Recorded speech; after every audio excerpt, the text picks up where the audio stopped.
This is the poignant story of a Korean soldier, Freddy, whose family was brutally murdered by the Japanese Empire. Driven by an unwavering thirst for revenge, he waited 60 long years to exact his retribution. But why such a long wait? Prepare to be emotionally shattered as we delve into Freddy's tragic past and witness the heartbreaking conclusion of his mission in a movie that will leave you contemplating the true cost of vengeance. The film opens with Freddy attempting to take some medication, but a sudden car accident sends the pills scattering. The accident leaves Freddy with amnesia, his past shrouded in a thick fog of forgotten memories. A classic gun found in his bag only adds to his confusion, leaving him grasping for answers about his identity and the events that led him to this point. To understand Freddy's present, we must journey back to his past. Before the accident, Freddy led a simple life, working at a restaurant where he was beloved by his colleagues. However, he suffered from Alzheimer's disease, a cruel affliction that gradually eroded his memories. His closest friend, Jason, provided unwavering support through the challenging times. One fateful day, Freddy receives a devastating phone call from his daughter informing him of his wife's passing. Despite his grief, he expresses gratitude for his wife's dedication to him and their family. At the funeral, a group of army personnel approaches Freddy, extending an invitation to an upcoming event. Freddy's response is both chilling and resolute. "I've been waiting for this day." Dr. Kim, Freddy's physician, advises him to take his medication regularly and questions his ability to complete the mission he seems determined to undertake. Freddy's reply reveals the depths of his resolve. "I lived for this day. My children's lives are settled, and I have no other purpose but to finish this mission." To fully comprehend Freddy's unwavering determination, we must rewind even further to the dark days of Japanese rule in Korea. Freddy's parents were freedom fighters, brutally killed by the Japanese. His sister, the sole remaining member of his family, endured unimaginable torture at the hands of the Japanese, eventually succumbing to her pain and taking her own life. Freddy, consumed by grief and rage, sought immediate revenge but ultimately postponed his plans for the sake of his wife and children. He spent years meticulously tracking the 5 individuals responsible for his family's demise: 3 Korean collaborators who betrayed their country and 2 Japanese officers. While hailed as heroes by some Koreans, these individuals were, in Freddy's eyes, monsters who deserved to pay the ultimate price. Freddy reveals his true identity: Han Pil-ju, a retired officer on a mission to avenge his family and countless other Korean victims. He brandishes a pistol engraved with the name Kahara, a weapon he intends to use to carry out his bloody retribution. He has meticulously saved a substantial sum of money to finance his mission, leaving no detail overlooked. Freddy enlists Jason's help as a driver, offering a generous sum of money as compensation.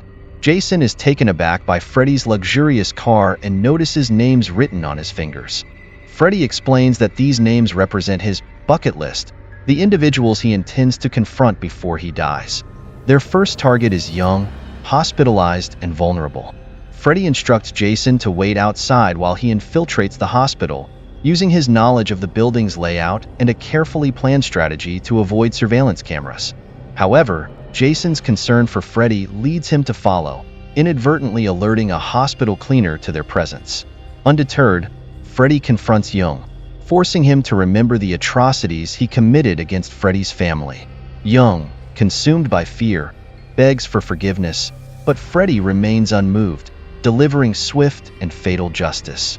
Officer Kong, a dedicated detective, is assigned to the case. The hospital cleaner's testimony provides a crucial lead, pointing towards a young man seen in the lobby. Kang's investigation reveals a connection between Young and Professor Yang, a controversial figure who publicly praises Japanese rule despite its brutal history. Meanwhile, Jason learns about Young's murder and realizes the implications of his association with Freddy. Freddy, however, remains focused on his mission, leading Jason to Young's house. He confronts Yang, exposing his lies and his role in the deaths of countless Koreans, including Freddy's brother. A struggle ensues, and Freddy ultimately kills Yang, but not before the silencer on his pistol breaks, alerting Jason to the truth. Officer Kang's investigation deepens, uncovering a connection between Young, Yang, General Kim, and a Japanese general named Tojo, all of whom were active during the Japanese occupation. He suspects that the killer will target Tojo next and requests to be assigned to security detail at an upcoming Japanese army celebration where Tojo will be present. Freddy, using an alias, attends the celebration.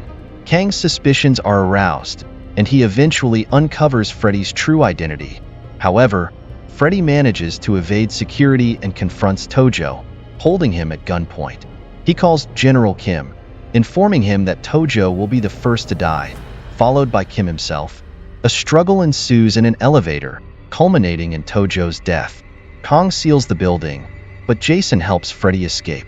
However, Kang witnesses their escape and realizes the connection between Freddy and Jason. Injured and exhausted, Freddy is taken to Dr. Kim for medical attention.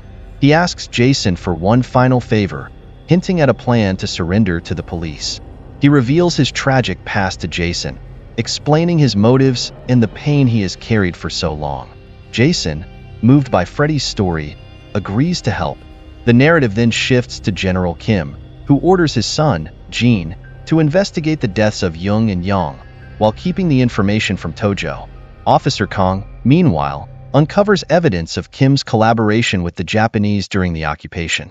He confronts Kim, but Kim skillfully deflects his accusations.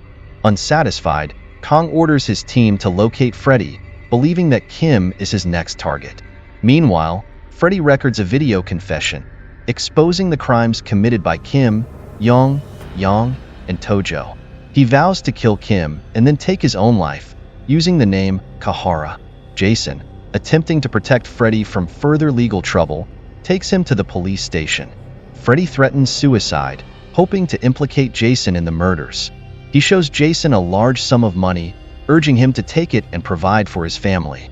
Finally, he reveals his entire story, the pain and suffering he has endured, and his unwavering determination to seek revenge. Jason, deeply affected by Freddy's confession, agrees to help him complete his mission. The narrative then returns to the opening scene, the car accident that erased Freddy's memories. As he recovers, fragments of his past resurface, including memories of his time in the army and his encounters with Japanese soldiers. He remembers the pain inflicted upon his family and the names on his fingers, the names of those he must hold accountable. The day of General Kim's statue unveiling arrives. Freddy attends the ceremony, surrounded by fellow war veterans, including those who approached him at his wife's funeral. Freddy recognizes them as his former subordinates. General Kim delivers a speech in front of his granddaughter, unaware of the impending danger. During Kim's speech, a flashback reveals his true identity. He was a collaborator who changed his name to Korea during the Japanese occupation. He worked for the Japanese, betraying his own people, and then reinvented himself as a hero after Korea's liberation. Freddy attempts to approach the stage, but Kim's bodyguard stops him. Suddenly, an announcement calls for Han Pil-ju to receive a medal for his service. The bodyguard recognizes Freddy's true identity, and a tense moment ensues. Kim presents Freddy with the medal, and in a dramatic turn of events, Freddy pulls out his gun and points it at Kim. He threatens to kill Kim's granddaughter unless he confesses his crimes. Kim, fearing for his granddaughter's life, admits to handing over Korean women, including Freddy's sister, to the Japanese, where they were subjected to horrific abuse. He claims he acted under Tojo's orders. Freddy is overcome with grief and rage, realizing the extent of Kim's betrayal. Kim continues his confession, admitting to his collaboration with the Japanese and his role in the deaths of countless Koreans. The audience is stunned, their hero revealed to be a villain.